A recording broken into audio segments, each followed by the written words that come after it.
श्री ब्राह्मण गीता एकादश अध्याय। ब्राह्मण ने कहा, वह एक ही सबका शासक है, जो सबके हृदयों में विराजमान है। उस परमात्म देव ही की आज्ञा से मैं इस प्रकार स्वाभाविक रूप से कार्य करता हूँ, जिस प्रकार जल स्वाभाविक रूप से नीचे की ओर जाता है। वह एक ही संसार का गुरु है, जो सबके हृदयों में निवास करता है। उसकी आज्ञा से संसार में सर्प आदि अपने स्वभाव से नाशकारी कर्मों में प्रवृत्त होते हैं। वह एक ही सबका बंधु है, जो सबके हृदयों में निवास करता है। उसकी आज्ञा से पुरुष एक दूसरे से प्रेम करते हैं और उसी की आज्ञा से श्रेष्ठ पुरुष यश प्राप्त करते हैं। वह एक ही श्रोता है, जो सबके हृदयों में निवास करता है। उस गुरु के पास रहकर ही इंद्र ने अमृतत्व को प्राप्त किया। वह एक ही इस संसार में द्वेष है, जो हृदय में निवास करता है। उसी की आज्ञा में दुष्ट बुरे भाव में प्रवृत्त होते हैं। इस विषय में भी एक प्राचीन उपाख्यान है, जिसमें प्रजापति के समीप राक्षसों, देवताओं और ऋषियों का संवाद है। एक बार प्रजापति के समीप देवता, ऋषि, नाग और असुर गए और बोले, हे महाराज, हमें कल्याणकारी उपदेश दीजिए। प्रजापति ने केवल ओम शब्द का उच्चारण किया। इस उपदेश को ग्रहण करके वे अपने यथास्थान को चले गए। उस ओम नामक उपदेश के भावों पर विचार करते हुए सांपों ने काटना आरंभ कर दिया। अर्थात ओम शब्द के उच्चारण में पहले मुख खोलकर फिर बंद किया जाता है और यह क्रिया काटने में भी होती है। इसलिए उन्होंने उस उपदेश का तात्पर्य केवल काटना ही समझा। राक्षसों ने इसका अर्थ दंभ समझा, अर्थात उन्होंने केवल ओटों की गति पर ध्यान दिया। इसलिए उन्होंने इसका तात्पर्य केवल जपादि का अभिनय प्रदर्शन रूप दंभ समझा। देवताओं ने इसका अर्थ दान समझा, क्योंकि लौकिक संस्कृत भाषा में यदि कोई वस्तु किसी से मांगता है तो उसका उत्तर ओम, यह स्वीकारार्थक बोला जाता है। इसलिए देवताओं ने इसका अर्थ दान समझा। ऋषियों ने इसका अर्थ दम अर्थात इंद्रिय निग्रह समझा, क्योंकि ओम शब्द के उच्चारण में पहले ओटों को आगे बढ़ाकर फिर सिकोड़ दिया जाता है। इस प्रकार एक गुरु को प्राप्त होकर और केवल एक शब्द के ही उपदेश से नाग, असुर, देवता और ऋषि अनेक व्यापारों में लग गए। वे स्वयं अपने गुरु हैं। शिष्य रूप से प्रश्न करके गुरु रूप से उसे सुनते हैं और उस पर विचार करके उत्तर देते हैं। यहाँ पर यह समझना चाहिए कि एक ही उपदेश अधिकारी भेद से भिन्न भिन्न भावों को उत्पन्न करता है। अर्थात यद्यपि सब जीवात्मा एक ही प्रकार के हैं और उनके साधन भी एक से ही है, तथापि वे संस्कारवश भिन्न प्रवृत्तियों में लग जाते हैं और एक शब्द के ही अपने भावनानुसार भिन्न अर्थ समझकर भिन्न भिन्न मार्गों के यात्री हो जाते हैं। और उस जीवात्मा की इच्छा से ही सब कर्म होते हैं। वही अपना गुरु, शिष्य, श्रोता और द्वेष्टा है और हृदय में निवास करता है। संसार में पाप करने के कारण पापी, धर्म करने के कारण धर्मात्मा कहलाता है। इंद्रियों के वशीभूत होकर इंद्रियों के सुखों में लगकर कामी कहलाता है और इंद्रियों को जीतकर ब्रह्मचारी कहलाता है। सब काम्य कर्मों का त्याग करके ब्रह्म में ध्यान लगाकर नियम पूर्वक रहता हुआ ब्रह्मस्व कहलाता है। ब्रह्म ही उसकी समिधा है, ब्रह्म ही उसकी अग्नि है, ब्रह्म ही उसका जल है, ब्रह्म ही उसका गुरु है और इस प्रकार वो ब्रह्म में ही लीन हो जाता है। ब्रह्मचर्य के इस सूक्ष्म स्वरूप को विद्वानों ने जाना है और ज्ञानवान पुरुष उन्हीं के उपदेश के अनुसार इस अवस्था को प्राप्त करते हैं। इन श्लोकों में ब्रह्म शब्द दो अर्थों में प्रवृत्त हुआ है, अर्थात ब्रह्म नाम इंद्रियों का भी है और ब्रह्म नाम परमात्मा का भी है। केवल इंद्रिय निग्रह कर लेने पर ही पूर्ण ब्रह्मचारी नहीं कहला सकता। पूर्ण ब्रह्मचारी वह है जो इंद्रिय निग्रह पूर्वक अपने आप को परब्रह्म की उपासना में लगावे। यही इन श्लोकों का तात्पर्य है। श्री ब्राह्मण गीता का 11वां अध्याय समाप्त। श्री ब्राह्मण गीता 12वां अध्याय।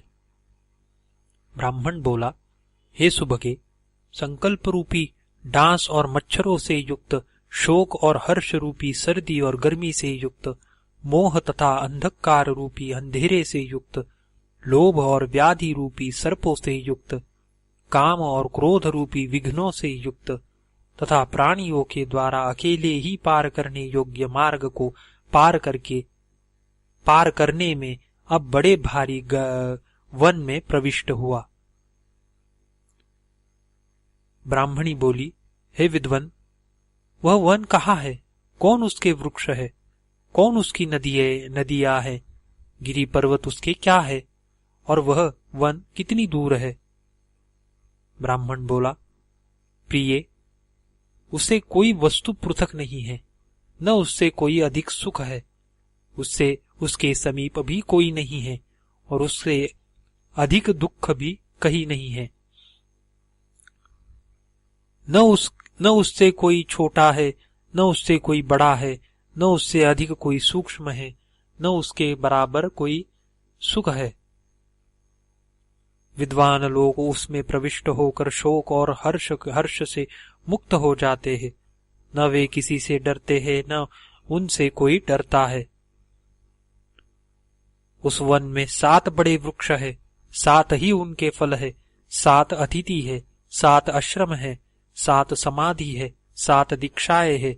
यही उस महावन का स्वरूप है, अर्थात महत, अहंकार और 5 तन्मात्राएं ही वृक्ष है। शब्द, रूप, रस, गंध, स्पर्श, संशय और निश्चय ये उन फलों के वृक्ष है। इंद्रियों के अधिष्ठाता 7 इन फलों के खाने वाले अतिथि है। 5 ज्ञानेन्द्रिय, मन और बुद्धि इन अतिथियों के रहने के आश्रम है। राग आदि 7 समाधियां है। परिग्रह आदि 7 दीक्षा है। 5 रंग वाले सुंदर फूल और फलों को उत्पन्न करने वाले वृक्ष उस वन को घेरे हुए है, अर्थात मन रूपी वृक्ष से अनुभव रूपी पंची फूल और उन फूलों से प्रीति रूप 5 फल उत्पन्न होते हैं। सुंदर तथा 2 वर्ण वाले पुष्पों और फलों के उत्पन्न करने वाले वृक्ष उस वन को घेरे रहते हैं, अर्थात 5 इंद्रिये अपनी भिन्न स्वभाव वाले पुष्पों को उत्पन्न करती है और तज्जन्य सुख और दुख रूपी फलों को उत्पन्न करती है।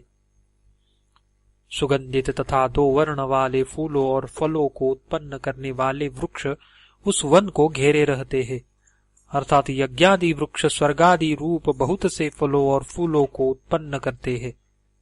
सुगंधित तथा 1 वर्ण वाले फलों और फूलों को उत्पन्न करने वाले वृक्ष उस वन को घेरे रहते हैं, अर्थात ध्यान आदि वृक्ष सुख रूपी बहुत से फूलों और फलों को उत्पन्न करते हैं। बहुत से अव्यक्त रूप वाले फूलों और फलों को उत्पन्न करने वाले 2 महावृक्ष उस वन को घेरे रहते हैं, अर्थात मन और बुद्धि रूपी वृक्ष अतीत, अनागत और वर्तमान रूप अव्यक्त बहुत से फूलों और फलों को उत्पन्न करते हैं। एक आत्मा मन और बुद्धि रूपी स्त्रुवाओं से 5 इंद्रियों को समीधा बनाकर यज्ञ करता है, तब उन सब के लीन हो जाने पर मोक्ष रूपी फल की प्राप्ति होती है। यही दीक्षा है और अतिथि अर्थात दिव्य गुण युक्त पुरुष उस फल की आशा करते हैं।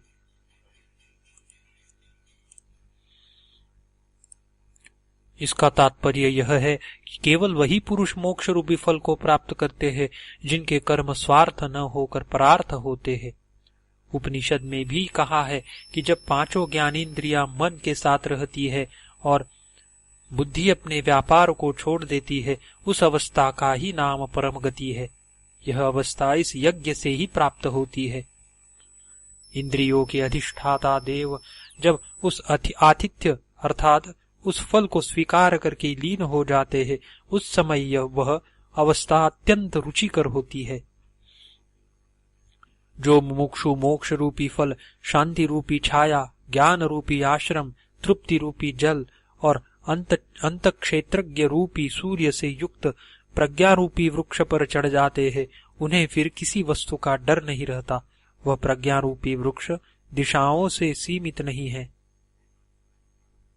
जब जीव उस प्रज्ञा वृक्ष पर चढ़ जाता है, तब ज्ञान युक्त तथा शीघ्र फल देने वाली और ज्योतिमय 7 स्त्रियां नीचे मुख करके प्रजाओं के लिए ऊपर की ओर रसों को पहुंचाती हैं। अर्थात जिस समय एक जीव जीवन मुक्त अवस्था को प्राप्त होता है, उस समय घ्राण आदि 7 वृत्तियां जो केवल संकल्प रूप से ही रहती है, अंतर्मुख वृत्ति होकर विषयों का ग्रहण करती है। इस विषय को दृष्टांत से बतलाया है कि जीवन मुक्त और मूर्ख पुरुषों में इतना ही भेद है जितना नित्य और अनित्य वस्तु में भेद है। उस प्रज्ञा वृक्ष पर ही मन और बुद्धि सहित 5 इंद्रिय रूप सिद्ध सप्तर्षि वशिष्ठ आदि की तरह से रहते हैं और वही परलीन हो जाते हैं। उस अवस्था में ही यश, दीप्ति, सौभाग्य आदि 7 सिद्धियां इस जीवात्मा को प्राप्त होती है। वहां पर बहुत से गिरी और पर्वत भी है और नदियां ब्रह्म से उत्पन्न होने वाले जल को बहाती है। हृदय रूपी आकाश में बहुत सी ऐसी नदियों का संगम होता है। तब आत्मा तृप्त होकर साक्षात परब्रह्म को प्राप्त करता है। विषय वासनाओं को नष्ट कर और तप से पापों को जलाकर अपने आत्मा में ही अपनी वृत्तियों को लगाकर जीवात्मा परब्रह्म की उपासना करता है। इस वन की विद्या को जानने वाले पुरुष शम की भी प्रशंसा करते हैं और धीर पद को प्राप्त करते हैं। विद्वान ब्राह्मण ऐसे ही सुंदर वन को पुण्य समझते हैं और ब्रह्मवेत्ता के उपदेश से उसे जानकर प्राप्त करते हैं। श्री ब्राह्मण गीता का 12वां अध्याय समाप्त। श्री ब्राह्मण गीता 13वां अध्याय। ब्राह्मण बोला, मैं गंध, रस, रूप, स्पर्श तथा शब्द आदि विषयों का ग्रहण नहीं करता हूँ और न किसी प्रकार की कामना करता हूँ। जिस प्रकार प्राण और अपान प्राणियों के शरीर में प्रविष्ट होकर बिना इच्छा और द्वेष के भी अपने व्यवहार को करते हैं, इसी प्रकार मेरी इंद्रिय भी स्वभाव से ही विषयों का ग्रहण तथा परित्याग करती है। योगी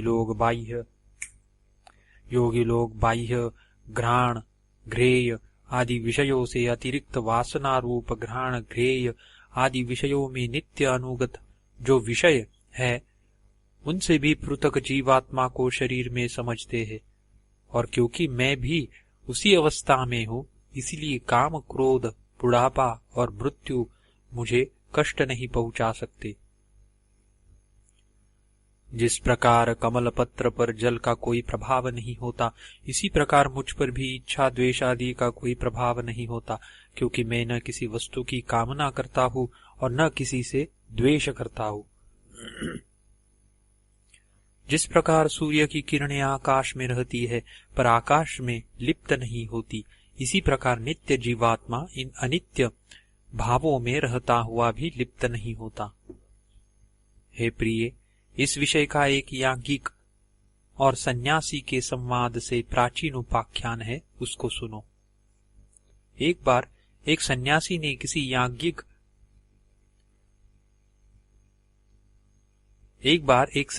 किसी याज्ञिक ब्राह्मण को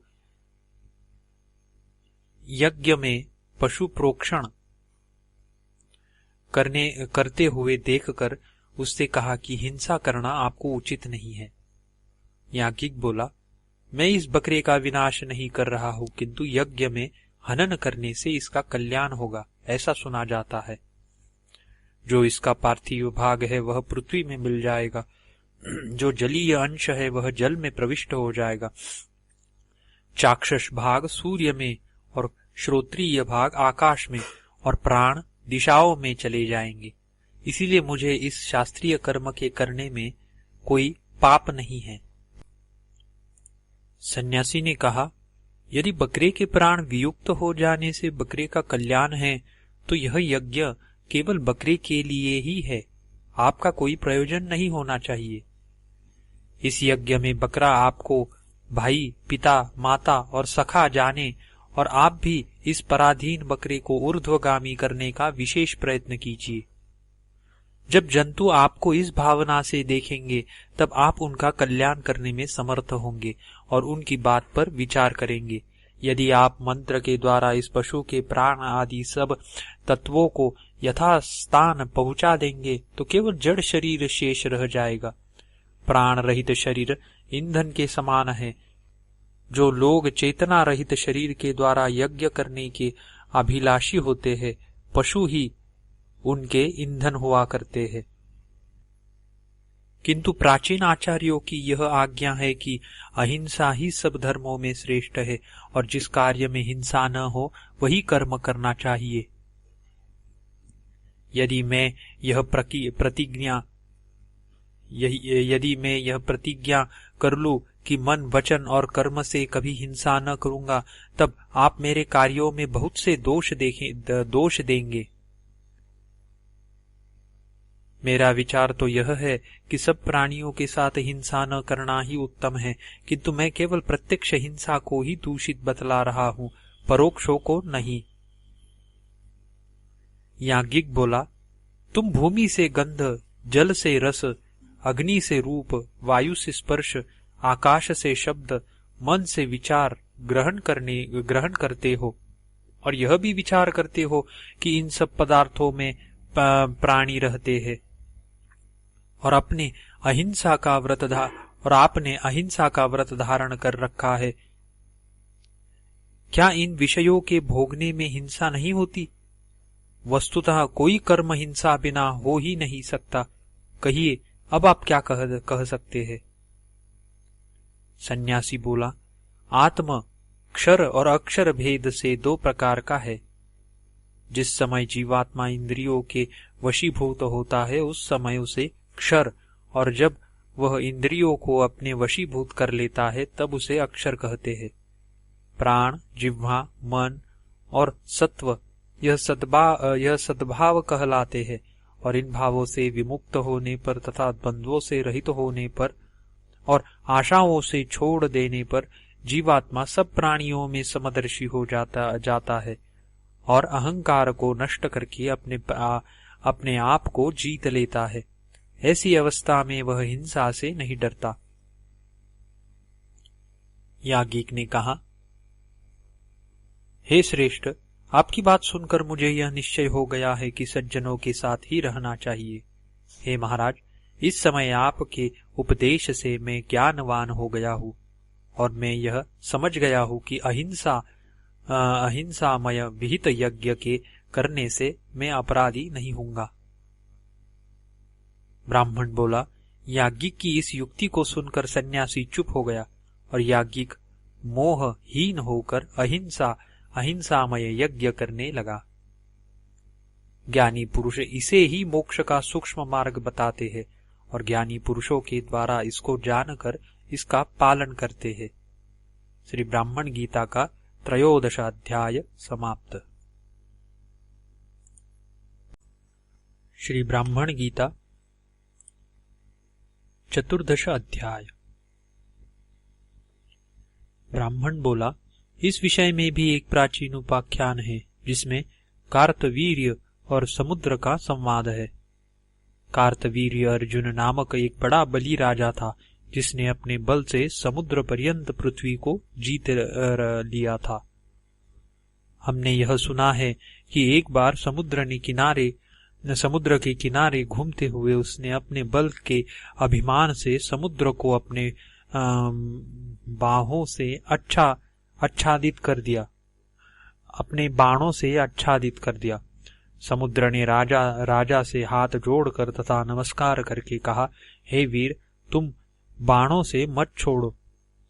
को मत छोड़ो, मैं आपकी क्या सेवा करूं?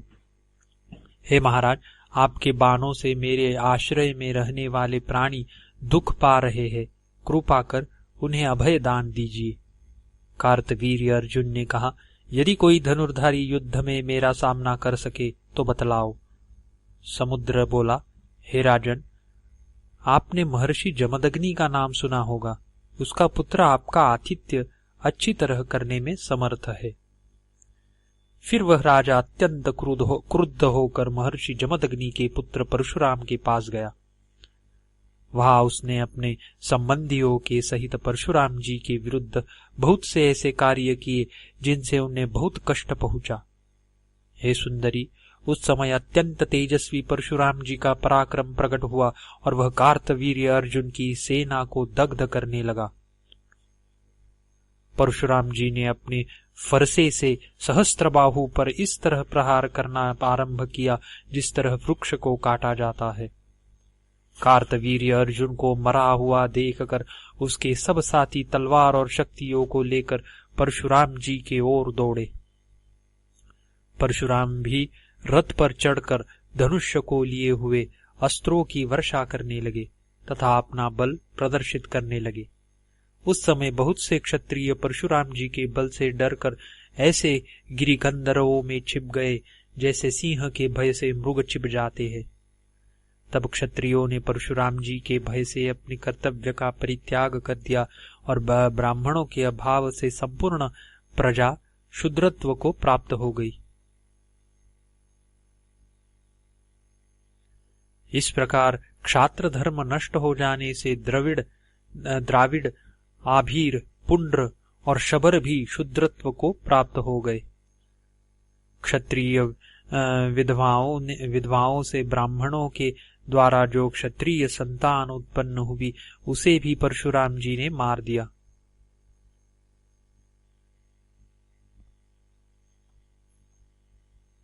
इस प्रकार परशुराम जब 21 बार क्षत्रियों का विध्वंस कर चुके तब संपूर्ण संसार में प्रसिद्ध दिव्यवाणी ने उनसे कहा,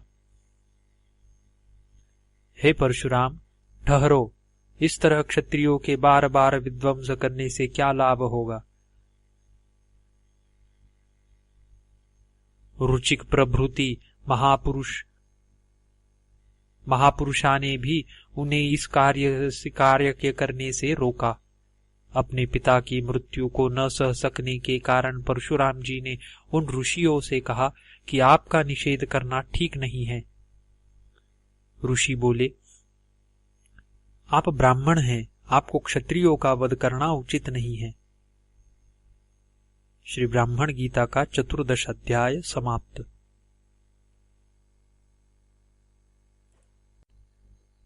श्री ब्राह्मण गीता 15 अध्याय। पितरों ने कहा, हे ब्राह्मण श्रेष्ठ परशुराम, इस विषय में एक प्राचीन उपाख्यान है,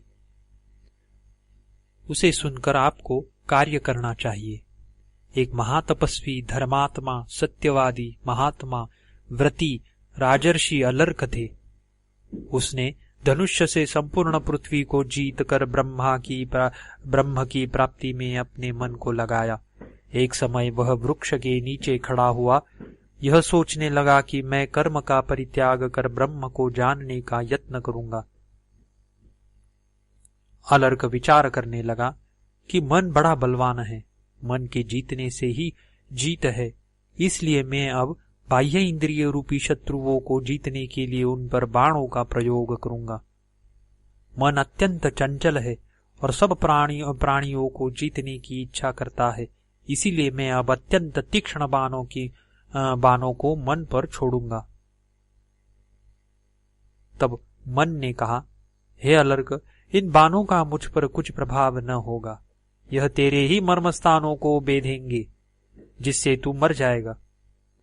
इसीलिए तुम उन बाणों का प्रयोग करो जिनसे तुम मुझे मार सकोगे। यह सुनकर अलर्क विचारने लगा और बोला, नासिका बहुत से गंधों को सूंघने पर भी फिर गंध की ओर ही रुचि रखती है, इसलिए मैं नासिका पर तीक्ष्ण बाणों का प्रयोग करूंगा। नासिका ने कहा, हे अलर्क, यह बाण मेरा कुछ नहीं कर सकते, किंतु तेरे ही मर्म का भेद करेंगे, जिससे तू मर जाएगा।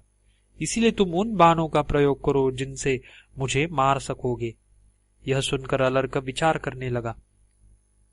अलर्क बोला, रसना स्वादिष्ट रसों का भोग करके फिर उन्हीं की इच्छा करती है, इसीलिए मैं रसना पर ही तीक्ष्ण बाणों का प्रयोग करूंगा।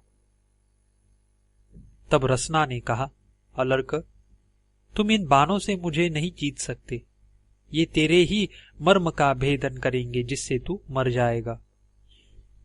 इसलिए तुम ऐसे बाणों का प्रयोग करो जिनसे मुझे मार सको। यह सुनकर अलर्क ने सोचा और कहा, अलर्क बोला, त्वचा नाना प्रकार के स्पर्शों का अनुभव करके भी स्पर्श को ही ग्रहण करने की इच्छा करती है, इसीलिए मैं तीक्ष्ण बाणों से इस त्वचा को ही काट डालूंगा। त्वचा ने कहा, हे अलर्क, यह बाण मुझे कुछ भी हानि नहीं पहुंचा सकते, यह तेरे ही मर्म का भेदन करेंगे, जिससे तू मर जाएगा। तू उन बाणों को ग्रहण कर जिनसे मुझे मार सके। यह सुनकर और विचार कर अलर्क ने कहा, अलर्क बोला, कान विविध प्रकार के शब्दों को सुनकर भी शब्द सुनने की ही इच्छा करते हैं, इसीलिए मैं कानों पर तीक्ष्ण वार कर छोड़ूंगा, मैं तीक्ष्ण बाण छोड़ूंगा। कान बोले, हे अलर्क, यह बाण हमारी कुछ भी हानि नहीं कर सकते, किंतु तेरे ही मर्म का भेदन करेंगे, जिससे तेरा जीवन नष्ट हो जाएगा। इसीलिए तू उन बाणों का प्रयोग कर जिससे तू हमें जीत सके। यह सुनकर और विचार कर अलर्क ने कहा, नेत्र बहुत से रूपों को देखकर भी रूप देखने को की इच्छा करता है, इसीलिए मैं तीक्ष्ण बाणों से नेत्र को ही मारूंगा। तब नेत्र ने कहा, हे अलर्क, यह बाण मुझे नहीं मार सकते, तेरे ही मर्म का भेदन करेंगे, जिससे तू मर जाएगा। इसीलिए तू उन बाणों का प्रयोग कर जिनसे तू मुझे जीत सके। यह सुनकर और विचार कर अलर्क ने कहा, बुद्धि अनेक प्रकार के विचारों को उत्पन्न करती है, इसीलिए मैं बुद्धि को ही तीक्ष्ण बाणों से मारूंगा। बुद्धि ने कहा, हे अलर्क, यह बाण मुझे नहीं मार सकते, यह तेरे मर्मों का ही भेदन करेंगे, जिससे तू मर जाएगा। इसलिए मुझ पर विजय प्राप्त करने के लिए अन्य बाणों का प्रयोग कर। ब्राह्मण बोला, तदनंतर उस वृक्ष के नीचे बैठकर ही अलर्क ने बड़ी तपस्या की, किंतु पांचों इंद्रिय, मन और बुद्धि पर एक भी बाण का प्रयोग न कर सका। हे ब्राह्मण श्रेष्ठ, तब अलर्क ने अपने चित्त को एकाग्र करने का बहुत प्रयत्न किया और चिरकाल तक इसी अभ्यास में लगा रहा, किंतु उस राजर्षि को इस प्रकार के राजयोग से कुछ भी कल्याण प्राप्त न हुआ। तब उसने इस हठयोग को छोड़कर ध्यान योग से अपने मन को निश्चल करना प्रारंभ किया।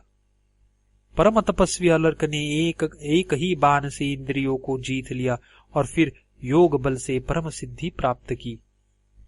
राजर्षि अलर्क ने तब अत्यंत विस्मित होकर इस उपाख्यान को सुनाया और कहा कि हमने पहले बाह्य आडंबरों में अपना समय नष्ट किया, यह दुख है। मैंने पहले भोग और तृष्णा से युक्त राज्य प्राप्ति का प्रयत्न किया, किंतु मुझे बाद में यह पता चला कि योग से अधिक कोई सुख का साधन नहीं है। हे परशुराम, इस उपाख्यान पर विचार करते हुए आप क्षत्रियों का वध न करो और तपस्या करो, जिससे कल्याण प्राप्त हो। वृद्धों से यह उपाख्यान सुनकर परशुराम जी ने बड़ी भारी तपस्या की और अत्यंत कठिन सिद्धि प्राप्त की। श्री ब्राह्मण गीता का 15वां अध्याय समाप्त।